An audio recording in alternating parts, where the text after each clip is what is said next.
وشر الأمور محدثاتها وكل محدثة بدعة وكل بدعة ضلالة وكل ضلالة في النار. Alhamdulillah, kita bersyukur pada Allah Subhanahu wa taala pada hari ini, hari Rabu 2 Rabiul Awal 1444 Hijriah. Kita dimudahkan oleh Allah Subhanahu wa taala untuk duduk bersama kembali mengkaji kitab Fathul Majid, syarhu kitab Tauhid yang ditulis oleh Al-Syeikh Al-Allamah Abdurrahman bin Hasan Al-Syeikh rahimahullahu ta'ala.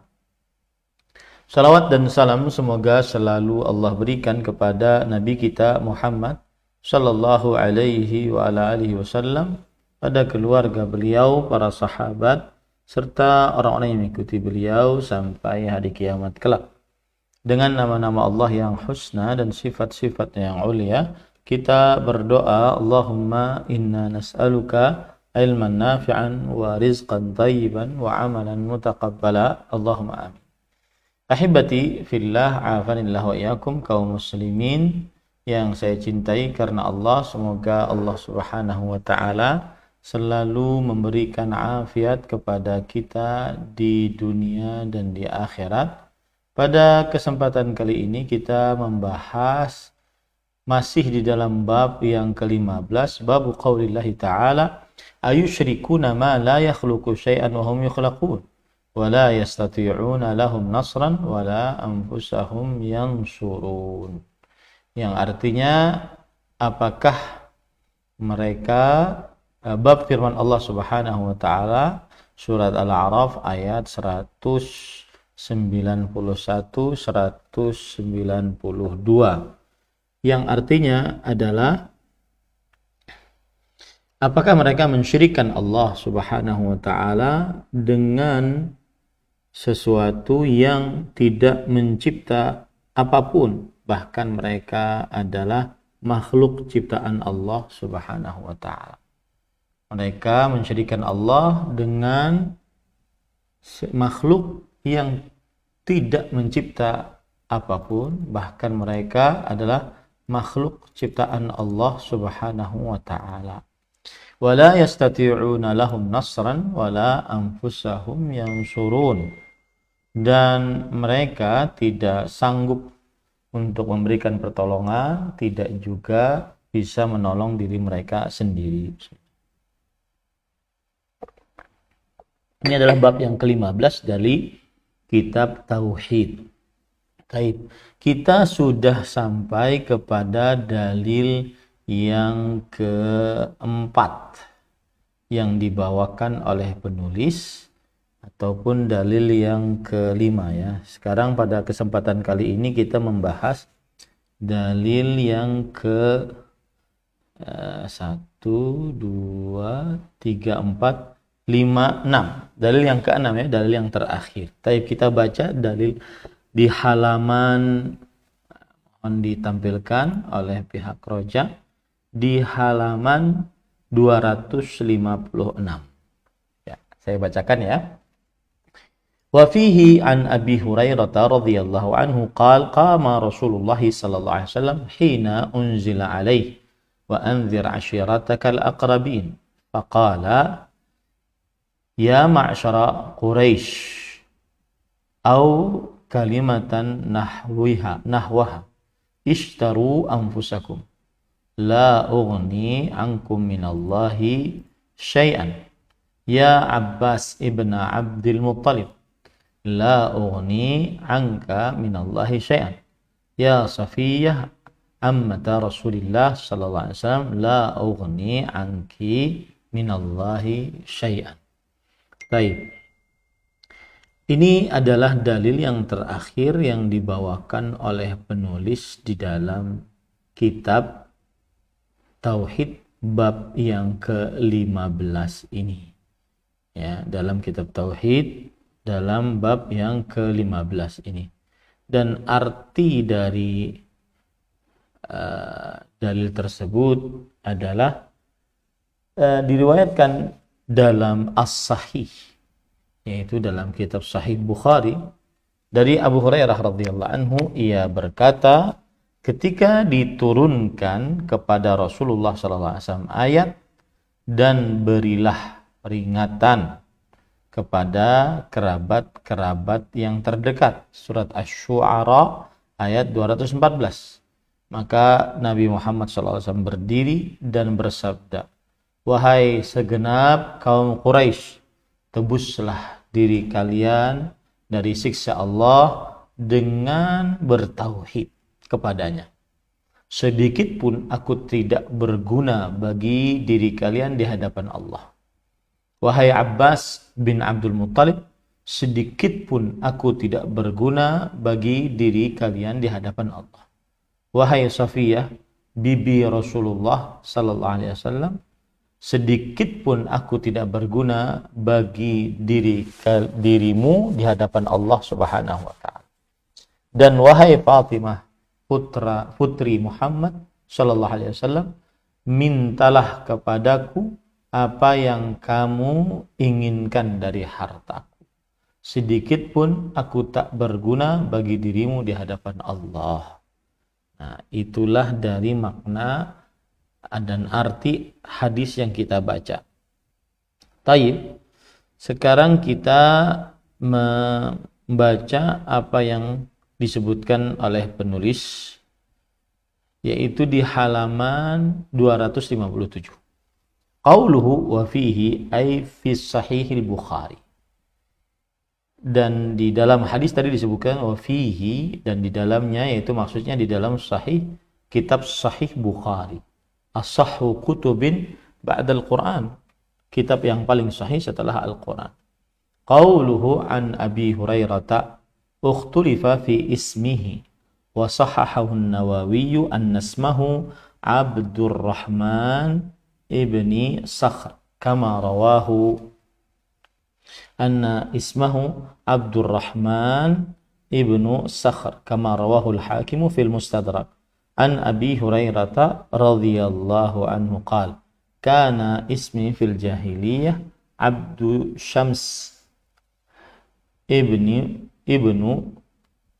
Abda Syams ibn Sakhr fasummitu fil Islam Abdurrahman. Wa rawa ad-Dulabi bi isnadihi an Abi Hurairah radhiyallahu anhu anna an-nabiy sallallahu alaihi wasallam sammahu Abdullah wa huwa dawsiyun min fudala'i as-sahabah wa huffazihim. Hufidha 'anil nabi sallallahu alaihi wasallam atau hafidha 'anil nabi sallallahu alaihi wasallam aktsara mimma hafidhahu ghairuhu.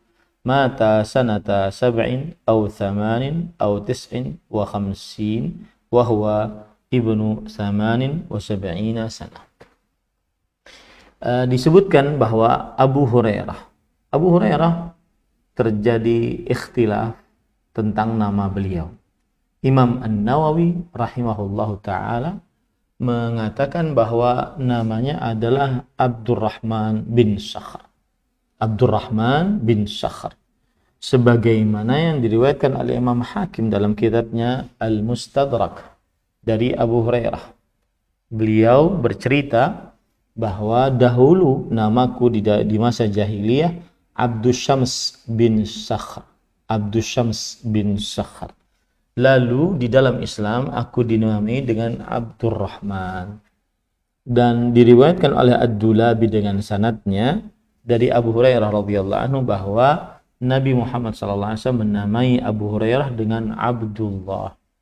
Dan beliau adalah Dausi, artinya berasal dari daerah Daus.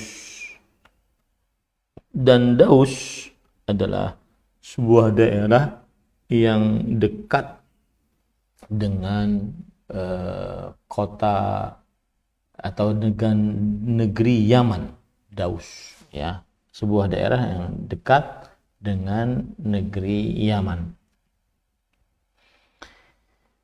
Kemudian beliau termasuk sahabat Nabi yang mulia dan ahli hadis, menghafal hadis Nabi Muhammad sallallahu alaihi wasallam lebih banyak daripada sahabat-sahabat yang lainnya. Beliau wafat pada tahun 7 atau 8 atau 9, 50 ya, 57 atau 59, 50 atau 58, antara itu ya. Dan ketika beliau diwafatkan, umur beliau dalam keadaan 78 tahun. Baik. Qauluhu qama Rasulullah sallallahu alaihi wasallam.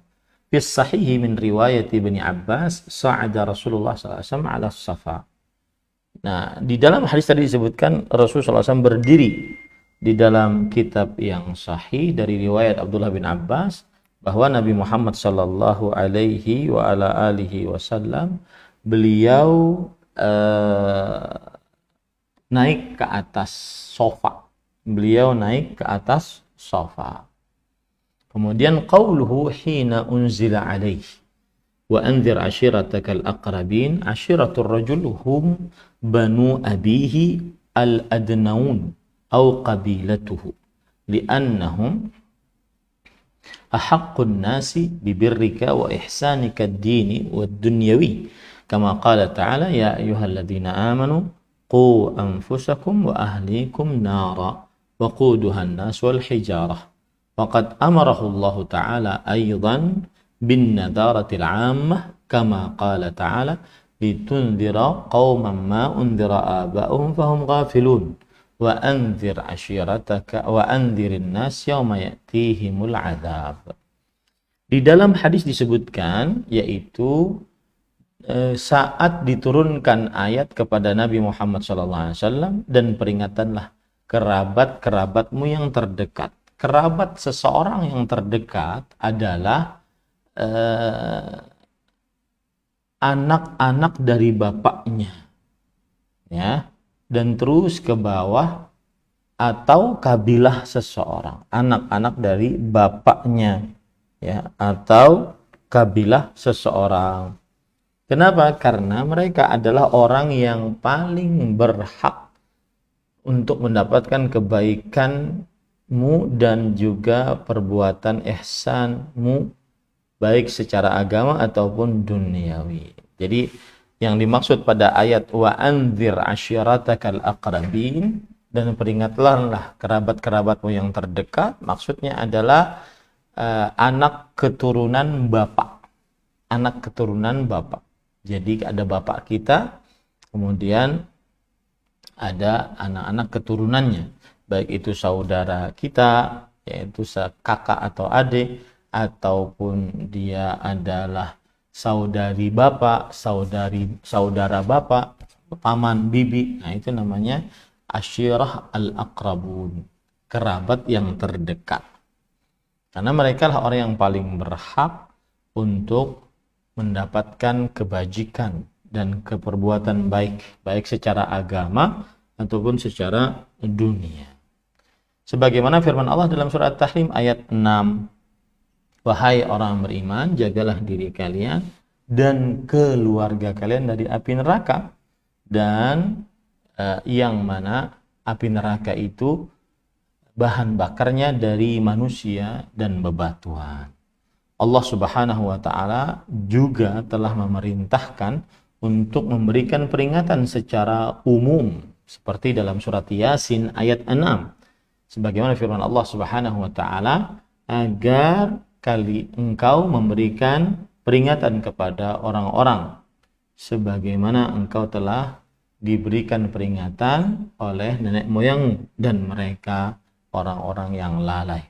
Begitu juga dalam surat Ibrahim ayat 44, wa andzirin nas yauma ya'tihimul 'adzab, dan ingatkanlah manusia pada hari datang siksa kepada mereka. Nah, ini menunjukkan bahwa Nabi Muhammad SAW dakwahnya adalah kepada para kerabat yang terdekat dan juga kepada seluruh manusia. Nah, qauluhu ya ma'syar Quraisy, al-ma'syar al-jama'ah. Dan ketika Rasulullah SAW bersabda, wahai ma'syar Quraisy, ma'syar itu adalah kesatuan, maksudnya sekelompok dari kaum Quraisy. Dan Quraisy sendiri adalah kakek Nabi yang ke-10, yaitu Fihr namanya. Qauluhu aw kalimatan nahwaha huwa binasb kalimatan atfu ala ma qablah, atau kalimat yang semisalnya, ya. Qauluhu ishtaru anfusakum ay bitauhidillah wa ikhlasil ibadati lahu wahdahu la syarikalah wa ta'atihi fima amara bihi wal intihai amma naha anhu. Fa inna dzalika huwa alladhi yunji min 'adzabillah lal i'timadi 'alal asbabi wal ahsabi fa inna dzalika ghairu nafi'in 'inda rabbil arbab. Di dalam hadis tadi Nabi Muhammad SAW berkata ishtaru anfusakum. Artinya kalau secara bahasa, belilah diri kalian. Belilah diri kalian. Maksudnya yaitu bertauhidlah kalian dengan mengikhlaskan ibadah hanya untuk Allah semata, tidak ada sekutu bagi Allah sama sekali, dan mentaati Allah Subhanahu wa taala dengan apa saja yang diperintahkan oleh Allah Subhanahu wa taala dan menjauhi apa saja yang dilarang oleh Allah Subhanahu wa taala. Karena sesungguhnya hal tersebut menyelamatkan seseorang dari siksa Allah Subhanahu wa taala. Bukan bersandar kepada nasab keturunan ataupun kedudukan, karena itu semua tidak bermanfaat di sisi Allah Subhanahu wa taala yang maha kuasa atas segala makhluk. Nah, itu yang dimaksud dengan ishtaru anfusakum, belilah diri kalian. Maksudnya, selamatkanlah diri kalian dengan bertauhid hanya kepada Allah Subhanahu wa ta'ala. Mengerjakan perintah Allah dan menjauhi larangan Allah Subhanahu wa ta'ala. Nah, itu yang bermanfaat, bukan bersandar kepada keturunan, bukan bersandar kepada kedudukan, ya, tetapi bersandar kepada amal ibadah, iman kepada Allah Subhanahu wa ta'ala. Baik. Qauluhu la ughni ankum minallahi syai'an.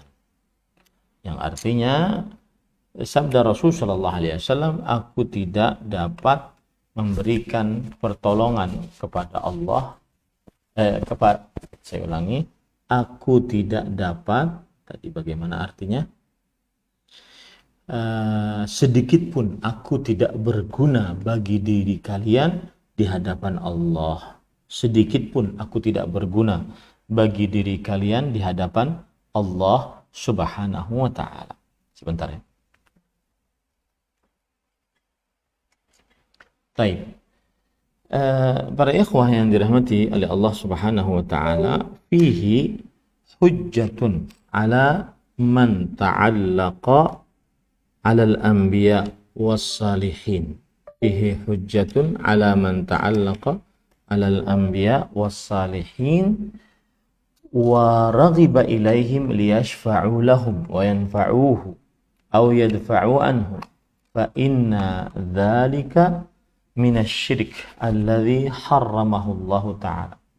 Wa aqama nabiyyuhu sallallahu alaihi wasallam bil indzar, aqama nabiyyuhu sallallahu alaihi wasallam bil indzari anhu kama akhbara ta'ala 'anil musyrikin fi qawlihi walladzina ittakhadhu min dunihi awliya ma na'buduhum illa liyuqarribuna ila Allahi zulfa. Wa qala ta'ala haula'i syufa'a'una indallah fa abtala Allahu dzalika wa nazzaha nafsahu an hadzal syirik. Wa sayati taqriru hadzal maqami insyaallah ta'ala.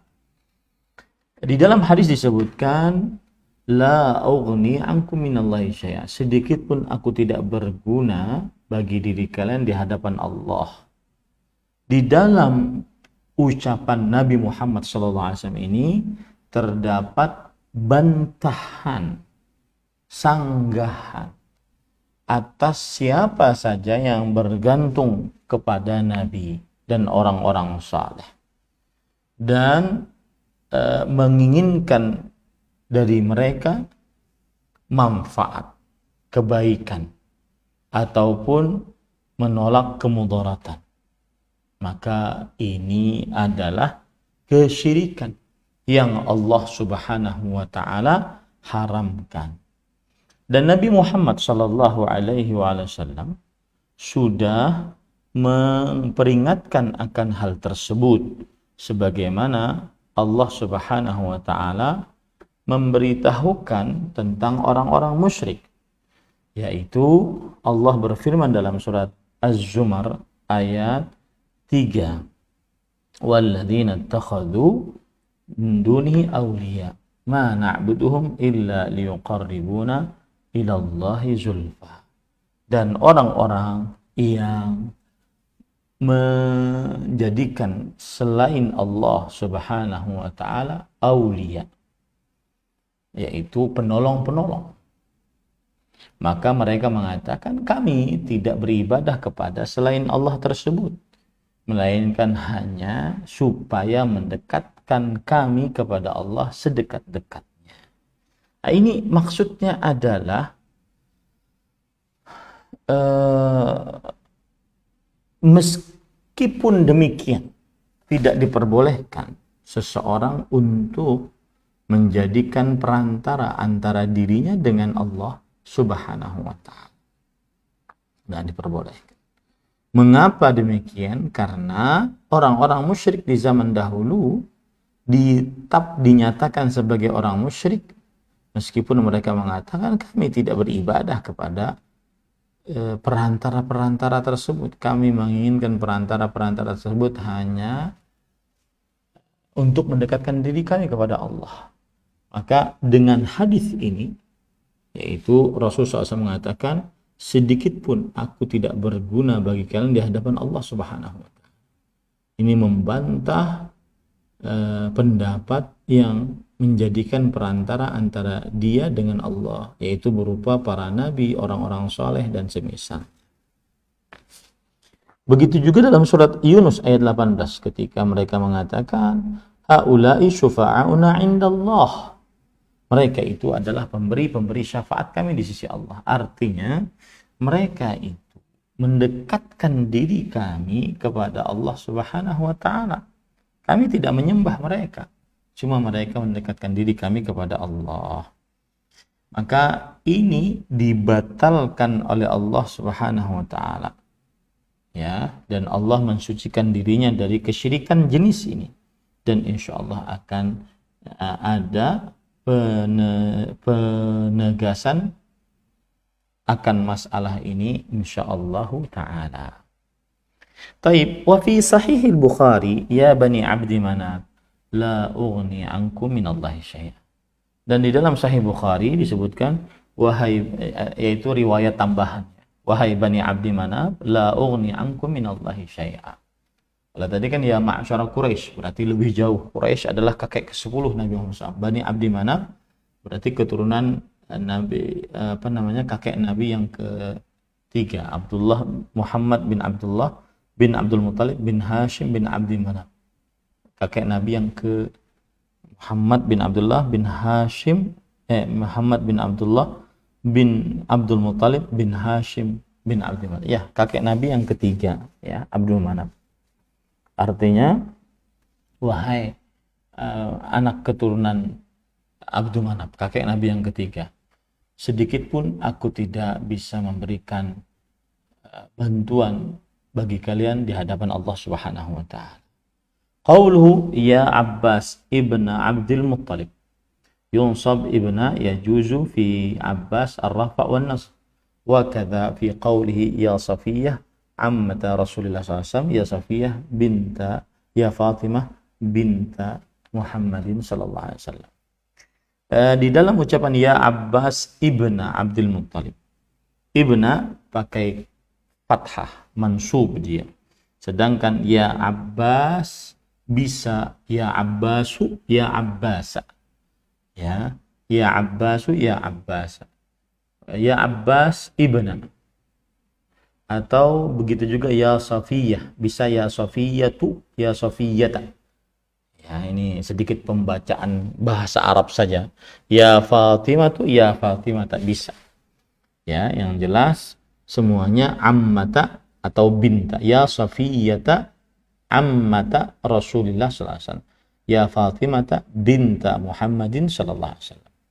Qauluhu salini min mali ma syi'ti. Mintalah dariku harta sekehendak engkau. Penjelasannya, bayyana Rasulullah sallallahu alaihi wasallam annahu la yunji min adzabillah illa al-iman wal amal salih. Rasulullah sallallahu alaihi wasallam menjelaskan bahwa tidak ada yang menyelamatkan dari siksa Allah kecuali iman dan amal saleh. Bukan kerabat, bukan keturunan. Ya, bukan kerabat, bukan keturunan. Wa fihi annahu la yajuzu an yas'alal abdu illa ma an yus'alal abdu illa ma yaqdiru alaihi min umuri dunya.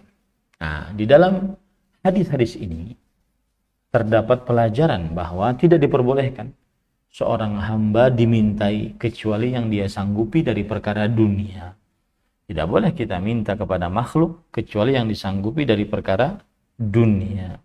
Wa ammar rahmah wal maghfirah wal jannatu wal najatu minan nar wa nahwu dzalika min kulli ma la yaqdiru alaihi illa Allah taala fala yajuzu an yutlaba illa minhu ta'ala fa inna ma 'inda Allah la yunalu illa bi tajrid at-tauhid wal ikhlasu lahu bima syara'ahu wa radiyahu li 'ibadihi an yataqarrabu ilaihi bihi fa idza kana la yanfa'u bintahu wala 'ammahu wala 'ammatahu wala qarabatahu illa dhalik fa ghairuhum awla wa ahra wa fi qissati 'ammihi Abi Thalib mu'tabar. Artinya tidak diperbolehkan untuk meminta kepada seorang hamba kecuali apa yang disanggupinya dari perkara-perkara dunia. Adapun minta rahmat, minta ampunan, surga, keselamatan dari api neraka, dan yang semisalnya dari setiap yang tidak disanggupi atasnya kecuali oleh Allah Subhanahu wa taala, maka tidak diperbolehkan untuk meminta kecuali dari Allah Subhanahu wa taala. Karena sesungguhnya apa yang di sisi dan sesungguhnya apa yang ada di sisi Allah tidak didapat kecuali dengan memurnikan tauhid. Tidak didapat kecuali dengan memurnikan tauhid. Dan ikhlas, mengikhlaskan ibadah dengan apa saja yang disyariatkan oleh Allah Subhanahu wa taala dan diridhai oleh Allah untuk hamba-hambanya agar bisa mendekatkan diri kepada Allah Subhanahu wa taala dengannya. Maka jika Nabi Muhammad SAW tidak bisa memberikan manfaat kepada anak perempuannya, tidak juga kepada pamannya, tidak juga kepada bibinya, tidak juga kepada para kerabatnya, kecuali hal itu saja, maka selain mereka lebih utama untuk tidak bisa memberikan manfaat. Dan di dalam kisah paman Nabi Muhammad SAW, Abu Thalib, ada pelajaran yang sangat berarti bahwasanya hidayah di tangan Allah Subhanahu wa taala.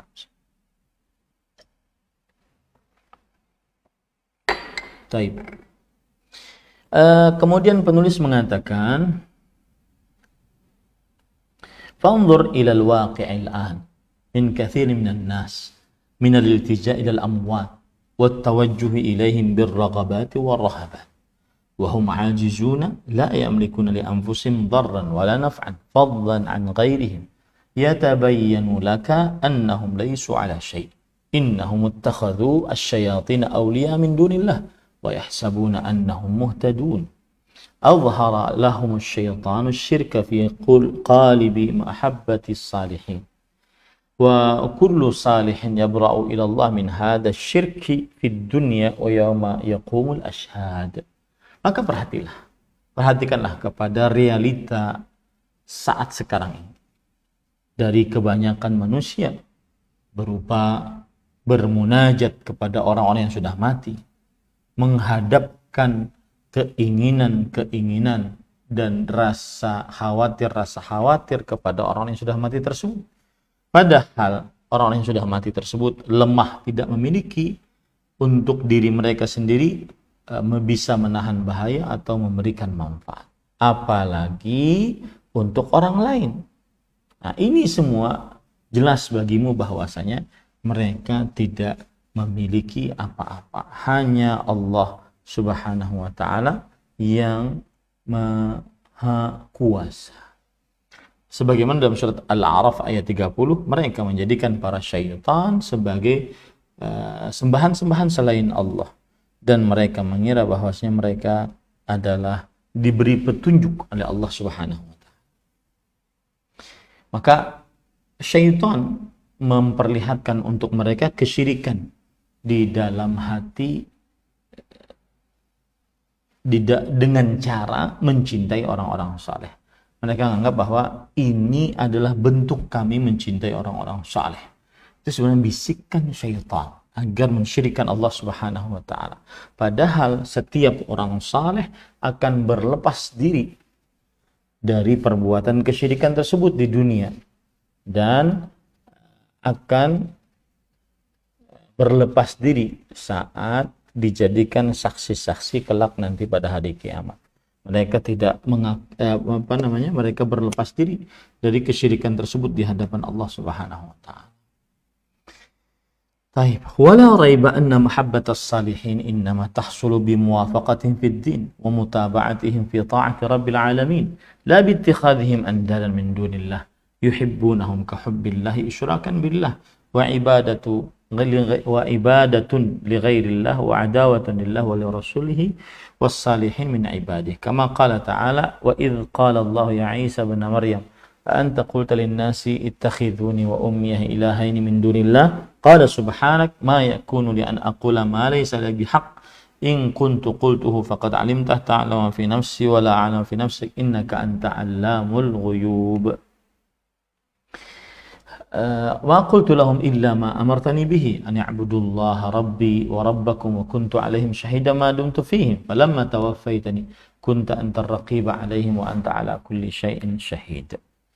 Dan tidak diragukan lagi. Jadi gini kan, mereka itu menganggap bahwa kami ini saat berdoa menjadikan antara kami dengan Allah perantara, ini karena kami cinta kepada orang-orang saleh tersebut. Kami tidak beribadah kepada orang-orang saleh tersebut. Kami tetap meminta kepada Allah. Tapi karena kami cinta kepada orang-orang saleh ini, maka kami menghampaikan hajat kami kepada orang-orang saleh sebagai perantara antara kami dengan Allah Subhanahu wa taala. Maka tidak diragukan bahwa cinta kepada orang-orang saleh itu bisa terjadi dengan cara mengikuti mereka di dalam perkara agama, bukan mengikuti mereka dalam ketaatan kepada Allah Subhanahu wa taala, Tuhan alam semesta, bukan dengan menjadikan mereka sebagai sekutu selain Allah. Mereka mencintai orang-orang saleh sebagaimana mencintai Allah. Ya, dalam rangka mensyirikkan Allah, dan itu berarti beribadah kepada selain Allah, memusuhi Allah dan Rasulnya dan orang-orang saleh dari hamba-hamba. Jadi ada kedoknya, ada motifnya mengapa mereka menjadikan perantara di sisi Allah Subhanahu wa taala. Salah satu sebabnya adalah karena mereka menganggap bahwa orang-orang saleh tersebut harus dicintai, dan cara mencintainya adalah jadikan perantara antara mereka dengan Allah Subhanahu wa taala. Maka ini adalah kekeliruan. Yang namanya cinta itu mengikuti mereka dalam urusan ibadah, mengikuti mereka dalam urusan ketaatan kepada Allah, tidak menjadikan mereka sebagai orang-orang yang sekutu bagi Allah. Mereka dicintai oleh makhluk-makhluk sebagaimana makhluk-makhluk mencintai Allah. Ini sebuah kesyirikan dan beribadah kepada selain Allah Subhanahu wa taala.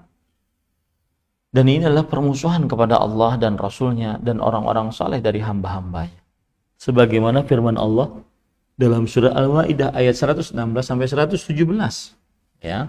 Dan ingatlah ketika Allah berkata, wahai Isa putra Maryam, apakah engkau mengatakan kepada manusia, jadikanlah aku dan ibuku sebagai dua Tuhan selain Allah?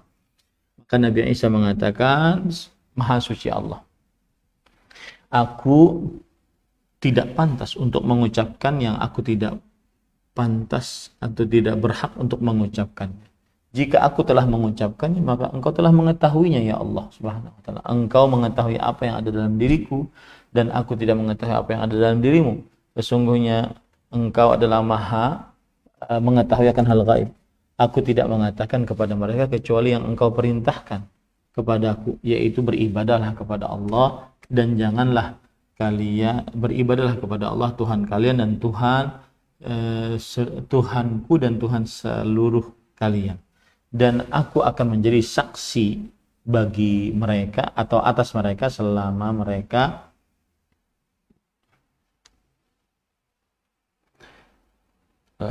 aku berada di tengah-tengah mereka. Tapi ketika engkau sudah mewafatkan aku, maka engkaulah yang menjaga mereka, dan engkau maha menyaksikan atas segala sesuatu. Jadi perkataan Isa putra Maryam ini menjelaskan tentang bahwa beliau adalah makhluk, tidak pantas untuk dimintai. Nah, kemudian penulis mengatakan di halaman 260, qala al-'allamatu Ibnul Qayyim rahimahullah fi hadhihi al-ayati ba'da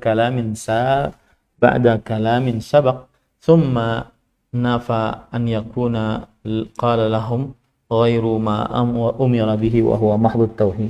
Wa qala ma qultu lahum illa ma amartani bihi an ya'budu Allah wajda Rabbi wa Rabbakum. Thumma akhbara anna shahadatahu alaihim muddata maqamihi fihim wa annahu ba'da al-wafati la tila'a lahu alaihim wa anna Allah azza wa jalla al-mutafarridu ba'da al-wafati bil ittila'i alaihim. Faqala wa kuntu alaihim shahidan ma dumtu fihim falamma tawaffaytani kunta anta raqiba alaihim wa anta ala kulli shay'in shahid. Wasafa Allah subhanahu bi anna syahadatahu fawqa kulli syahadah wa a'am. Al-Imam Al-Allamah Imam Al-Qayyim rahimahullah dalam tafsir ayat ini beliau berkata, kemudian ditiadakan mereka memiliki selain apa yang telah diperintahkan untuk mereka, yaitu benar-benar murni dari tauhid. Makanya Nabi Isa alaihissalam berkata, aku tidak mengucapkan untuk mereka kecuali apa yang engkau telah perintahkan kepadaku untuk diucapkan, yaitu beribadahlah kepada Allah, Rabb kalian, Rabbku dan Rabb kalian. Kemudian Allah subhanahu wa ta'ala mengabarkan bahwa kemudian Nabi Isa alaihissalam mengabarkan bahwa persaksian Nabi Isa atas umatnya hanya selama Nabi Isa masih hidup, dan bahwasanya setelah wafat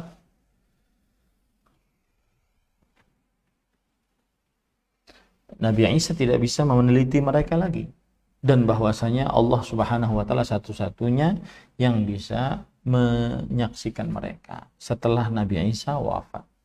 Makanya Allah berfirman, dan aku akan menjadi saksi atas mereka selama aku masih hidup. Tapi ketika engkau sudah mewafatkan aku, maka engkaulah yang mengawasi mereka, dan engkau maha kuasa, maha menyaksikan atas segala sesuatu. Allah subhanahu wa ta'ala mensifati bahwa persaksian Allah subhanahu wa ta'ala lebih daripada persaksian siapapun dan lebih umum.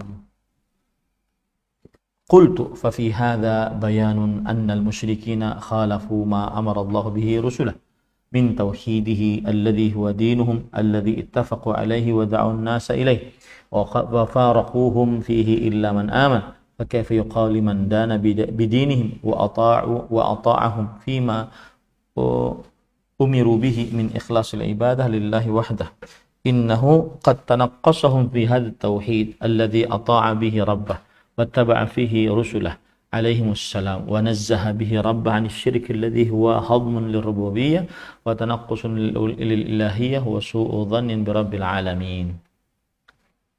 Penulis mengatakan, di dalam hal ini terdapat penjelasan bahwa orang-orang musyrik menyelisih apa yang diperintahkan Allah Subhanahu wa taala kepada rasulnya, yaitu mentauhidkan Allah. Mentauhidkan Allah Subhanahu wa taala yang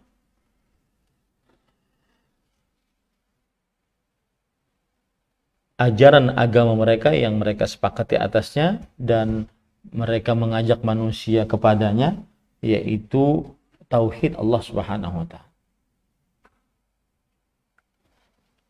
Dan mereka memisahi manusia di dalamnya kecuali orang-orang yang beriman. Maksudnya yang tidak beriman maka berlakulah hukum wala dan bara.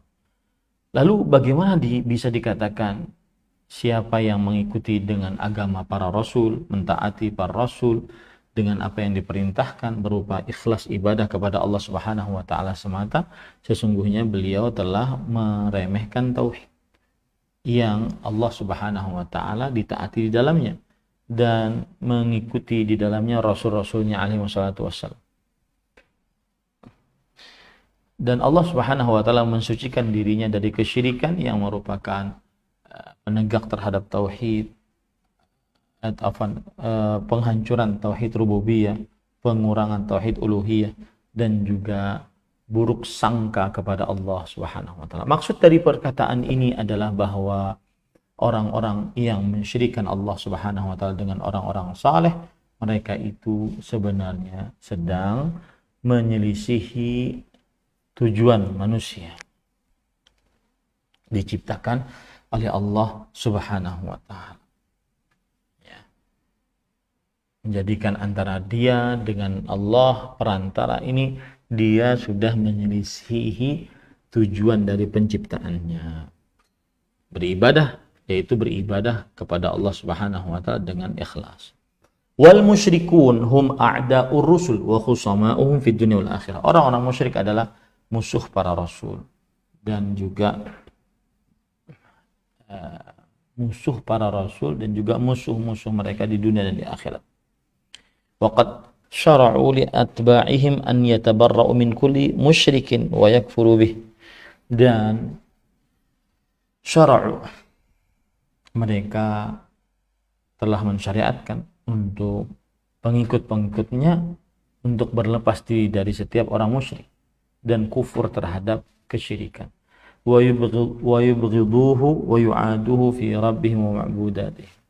Dan membenci orang-orang musyrik tersebut, memusuhi mereka,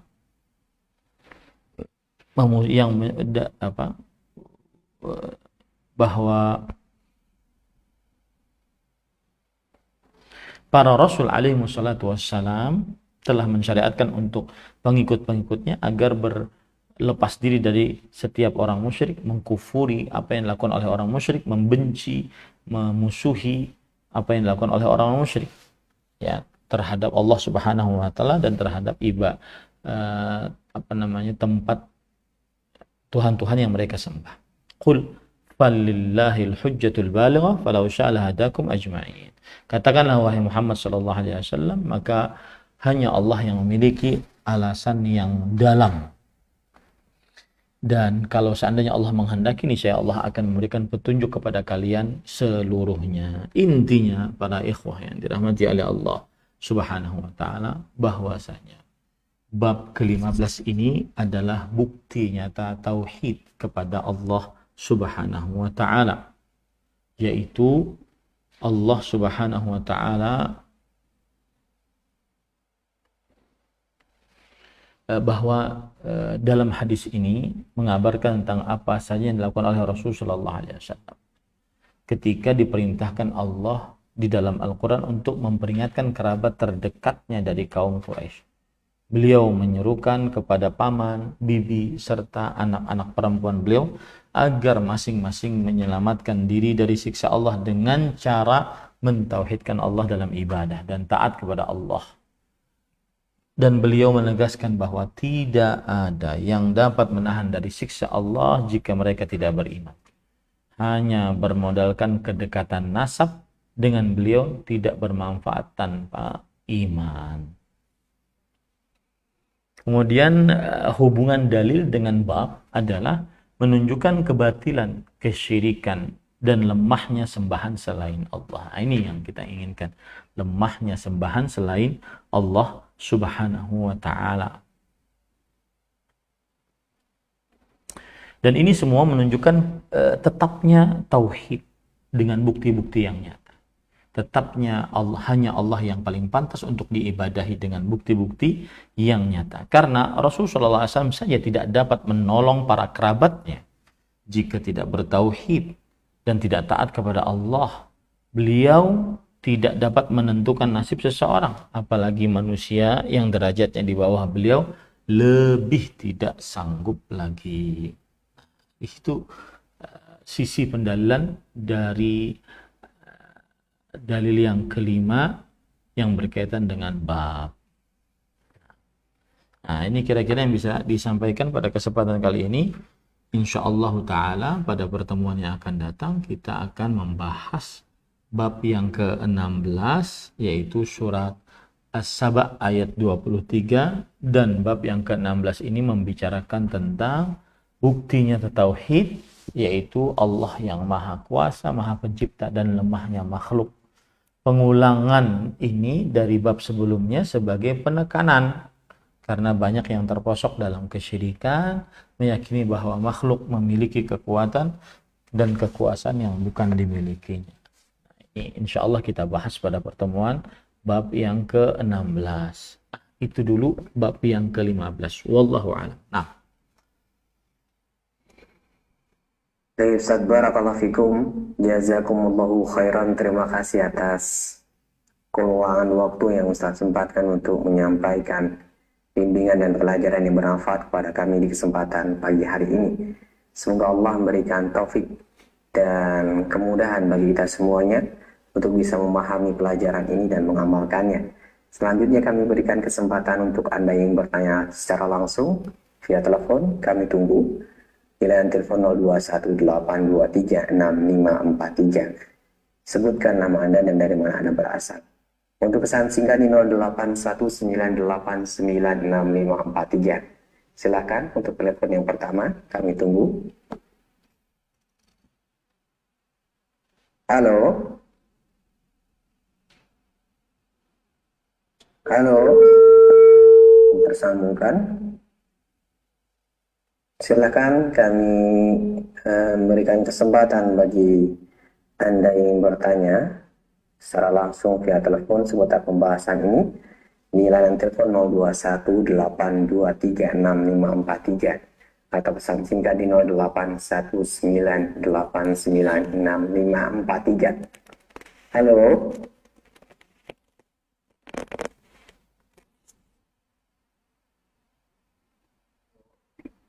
ya, sip. Halo. Assalamualaikum. Waalaikumsalam warahmatullahi wabarakatuh. Dengan Ibu siapa di mana? Dari hamba Allah Tangerang Selatan.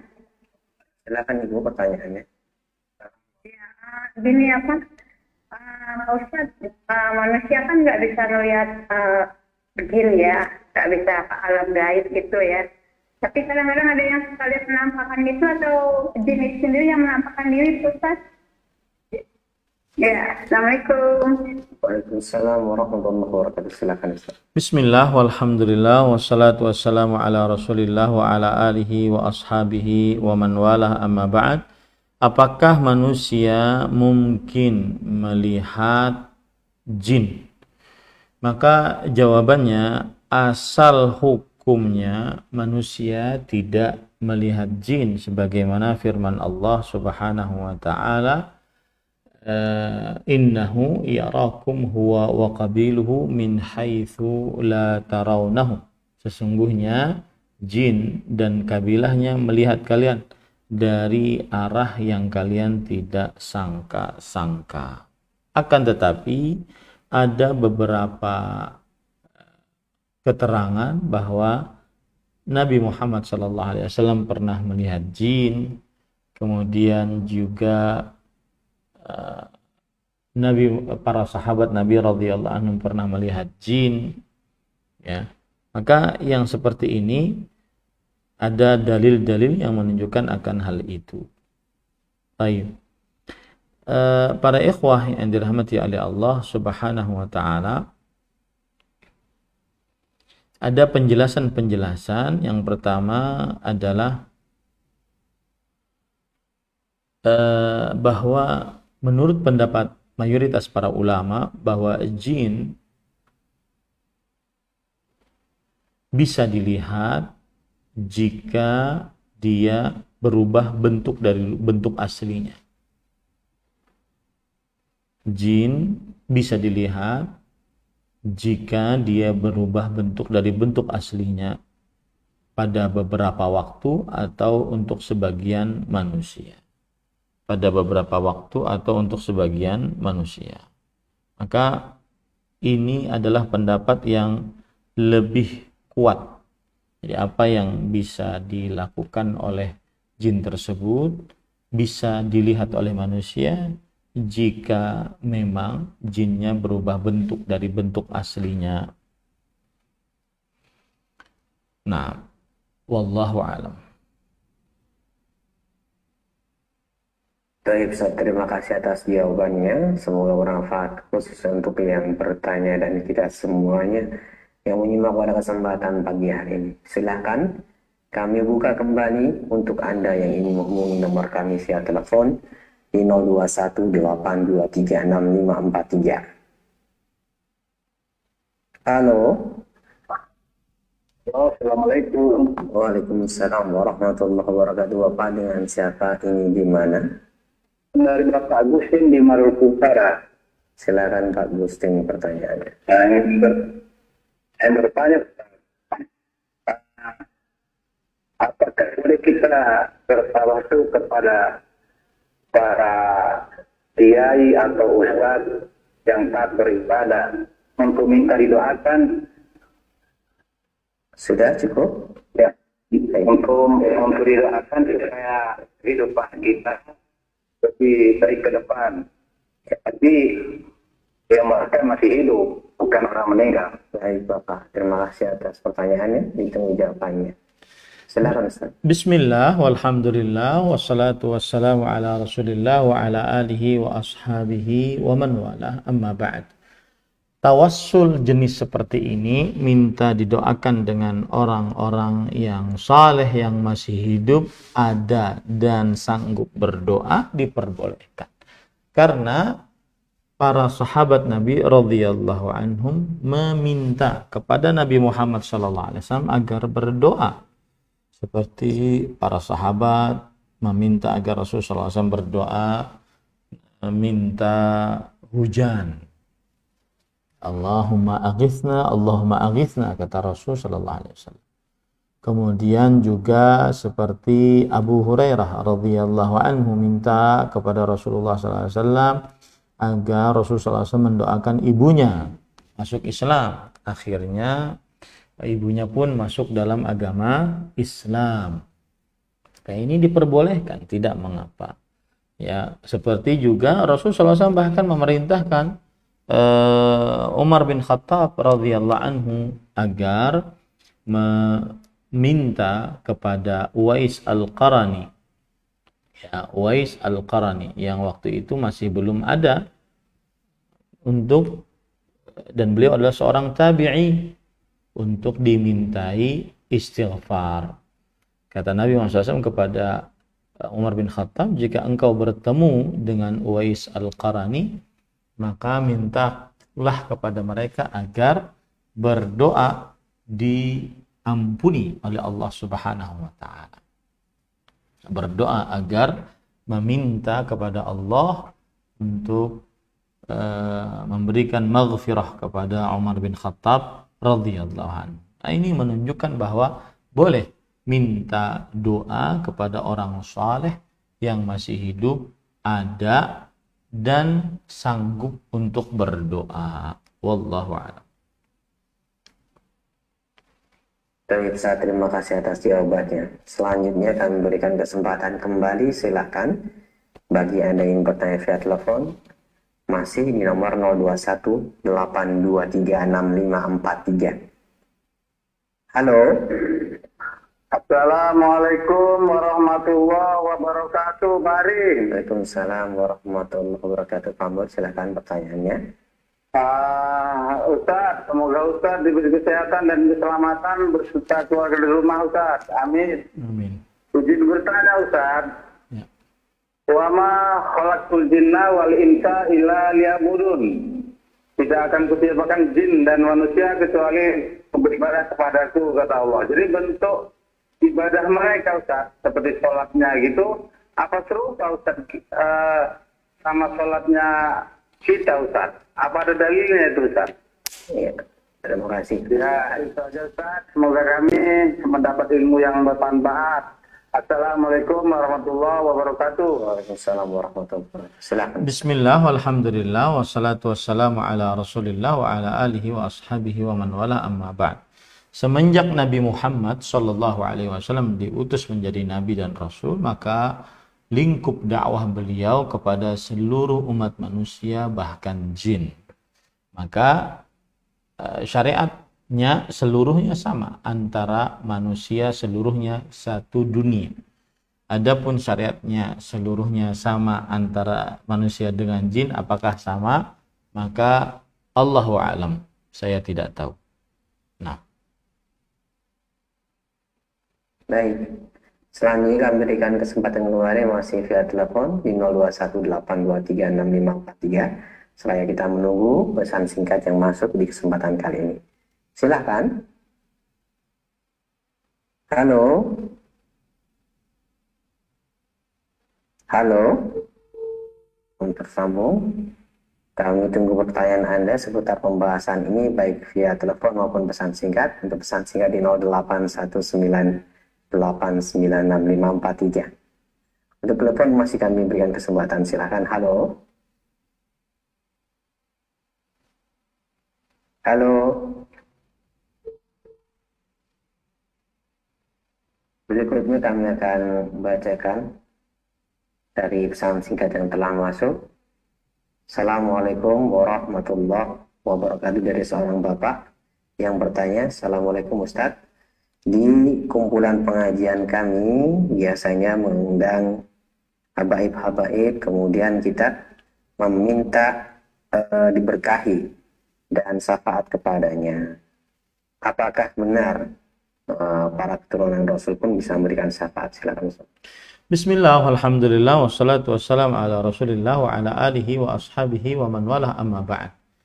Meminta syafaat kepada orang yang masih hidup di dunia maka tidak diperbolehkan, karena pertama, syafaat tersebut hanya milik Allah.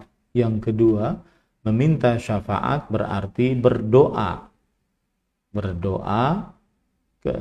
dan doa adalah ibadah dan tidak diperbolehkan berdoa kecuali hanya kepada Allah Subhanahu wa taala.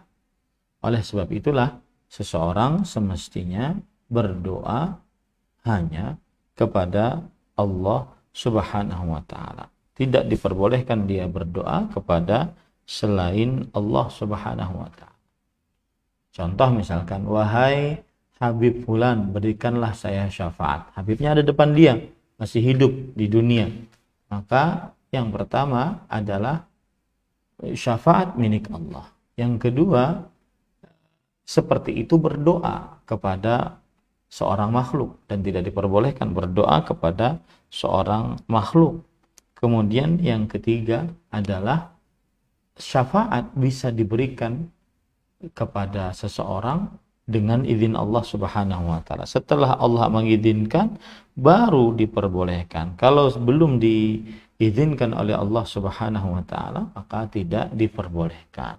Dan Allah Subhanahu wa taala mengizinkannya kelak nanti di hari kiamat. Dan salah satu syarat mutlak si fulan bisa memberikan syafaat, minta syafaat kepada Allah adalah bertauhid, dan si fulan dapat diberikan kepadanya syafaat adalah diridhai oleh Allah Subhanahu wa taala. Wallahu a'lam. Baik, Ustaz, terima kasih. Pertanyaan selanjutnya kami bacakan. Ustadz, kebanyakan dari saudara-saudara kita karena sudah merasa berusaha, baik itu usahanya baik yang dia kerjakan sendiri sehingga tidak membuahkan hasil, kemudian dia mendengar bahwasanya ada orang yang yakini bisa mendoakan dan doanya selalu terijabah, maka orang-orang berbondong-bondong untuk mendatangi orang soleh tersebut. Nah, apakah hal tersebut benar? Ada orang yang soleh yang doanya selalu diijabahi? Ustaz, silakan. Bismillah, walhamdulillah, wassalatu wassalamu ala rasulillah wa ala alihi wa ashabihi wa man wala, amma ba'd. Allah subhanahu wa ta'ala mengabulkan doa orang yang berdoa kepadanya jika memenuhi syarat-syarat dalam berdoa. Allah berfirman, wa qala rabbukum ud'uni astajib lakum innal ladzina yastakbiruna an ibadati sayadkhuluna jahannama dakhirin. Yang artinya, Rabb kalian berfirman, berdoalah kalian kepadaku, niscaya aku akan kabulkan bagi kalian. Sesungguhnya orang-orang yang menyombongkan dirinya tidak mau berdoa kepadaku, niscaya akan masuk ke dalam neraka jahanam sekencang-kencangnya. Ayat ini memberikan pelajaran kepada kita bahwasanya hendaknya seseorang berdoa kepada Allah Subhanahu wa taala secara ikhlas murni hanya kepada Allah, tidak berdoa kepada selain Allah. Itu satu. Kemudian yang kedua adalah setiap orang yang berdoa kepada Allah Subhanahu wa taala maka niscaya Allah akan kabulkan sebagaimana janji Allah Subhanahu wa taala dalam ayat tadi. Dan juga berdasarkan hadis Rasul sallallahu alaihi wasallam, yaitu ma min muslimin yad'u bid'awah illa istajaba Allah bi ihda thalas. Tidaklah seorang muslim berdoa dengan sebuah doa kecuali Allah Subhanahu wa taala akan mengabulkan dengan salah satu dari 3 opsi. An yu'ajjilallahu la da'watah, Allah Subhanahu wa taala mengabulkan doanya. Kemudian yang kedua, an yudakhiraha fil akhirah, Allah Subhanahu wa taala mengabulkan doanya di akhirat. Yang ketiga, an yasrifa minasui mithliha, Allah Subhanahu wa taala memberikan pilihan lain yang lebih baik darinya. Taib, itu yang ketiga. Yang keempat adalah apabila seseorang mengira bahwa si fulan doanya sering dikabulkan, kemudian kita minta agar didoakan, maka ini hukum asalnya boleh, tidak mengapa, asalkan dia memang benar-benar orang saleh, asalkan dia orang saleh, masih hidup, ada dan sanggup untuk berdoa, tidak mengapa. Tetapi yang tercela adalah ketika seseorang meyakini bahwa ini adalah lebih daripada hanya sekedar sebab. Dia bersandar kepada orang tersebut, bukan hanya mengerjakan sebab, tapi dia bersandar kepada orang yang berdoa tadi. Nah, ini tercela dalam tauhid. Ya, karena orang berdoa tadi hanya sebatas sebab dia berdoa. Yang mengabulkan doa hanya Allah Subhanahu wa ta'ala. Tidak ada selain Allah Subhanahu wa ta'ala. Nah, itu. Wallahu a'lam. Ustaz, barakallahu fikum, terima kasih atas jawaban dan nasihatnya.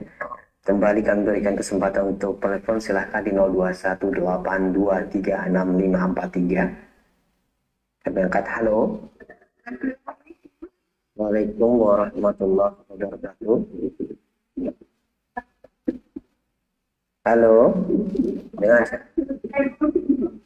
mohon maaf, kami tutup terlebih dahulu Ibu. Mohon maaf suaranya tidak jelas sehingga kami tidak bisa mendengar suara Ibu. Silakan 0218236543, kami berikan kesempatan. Halo. Assalamualaikum. Waalaikumsalam, dengan Ibu siapa, di mana?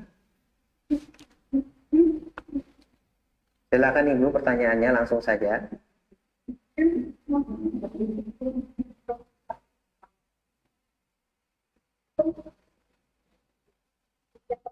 Misalkan ke saya gitu.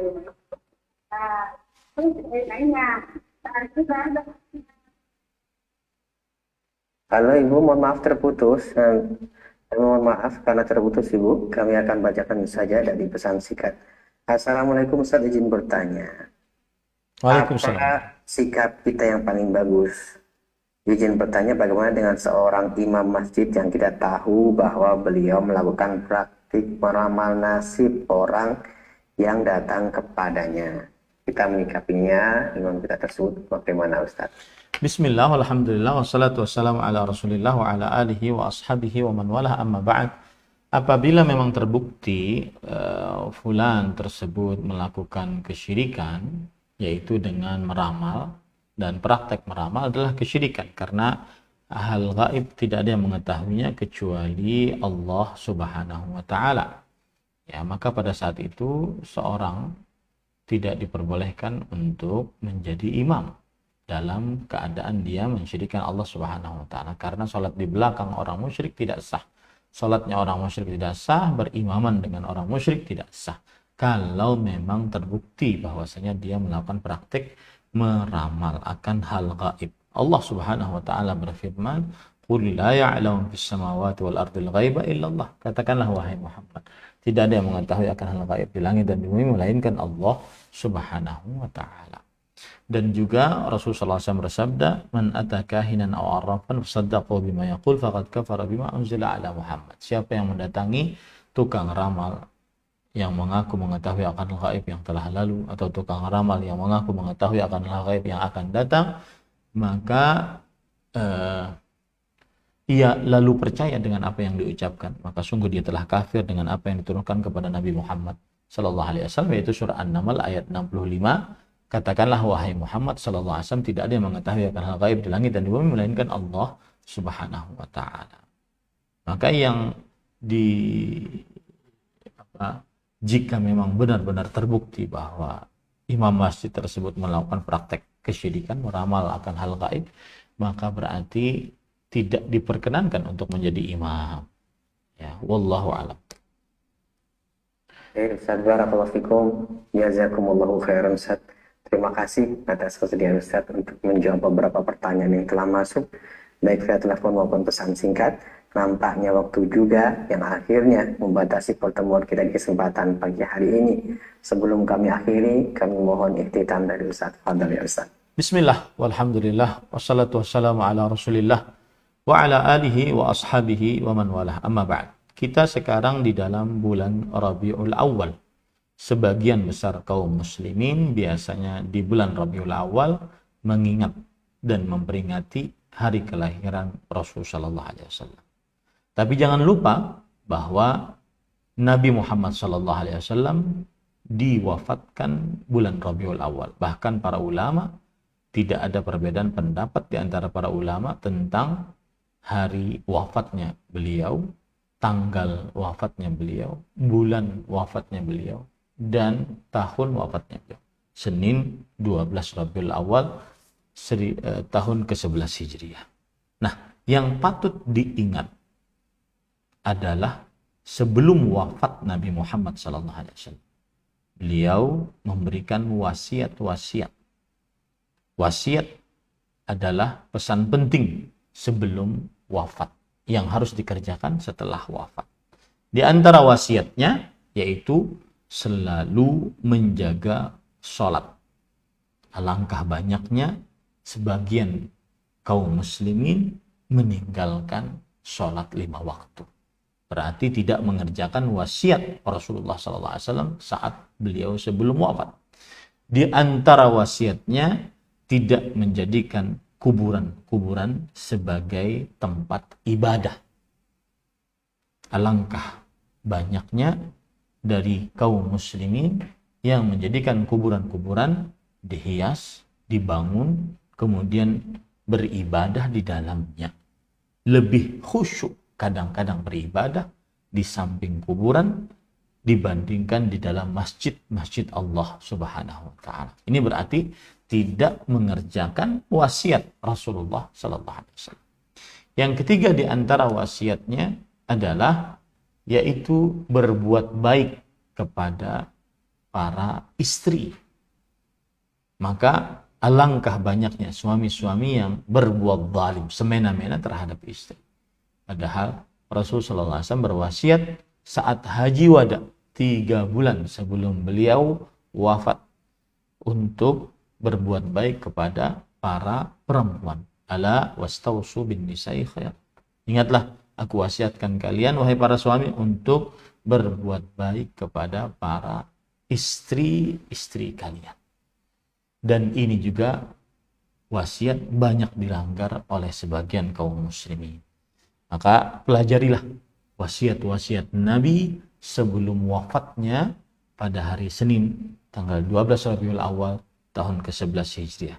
Ini lebih utama dibandingkan seseorang memperingati hari kelahiran Rasul Shallallahu Alaihi Wasallam yang belum disyariatkan dalam syariat Islam, baik itu melalui ayat Al-Quran atau hadis Rasul, perbuatan Nabi, persetujuan Nabi Muhammad SAW, ataupun perbuatan para sahabat Nabi radhiyallahu anhum. Bahkan perkataan imam yang 4 tidak akan pernah kita dapati dalam perkara memperingati hari kelahiran Rasulullah sallallahu alaihi wasallam. Lebih baik pelajari wasiat-wasiat Nabi Muhammad SAW sebelum wafatnya dan kita berusaha untuk mengamalkannya. Wassalamualaikum warahmatullahi wabarakatuh. Waalaikumsalam warahmatullahi wabarakatuh. Jazakumullahu khairan. Terima kasih para Ustadz yang telah meluangkan waktu untuk menyampaikan pelajaran dan bimbingan yang bermanfaat untuk kita semuanya. Semoga Allah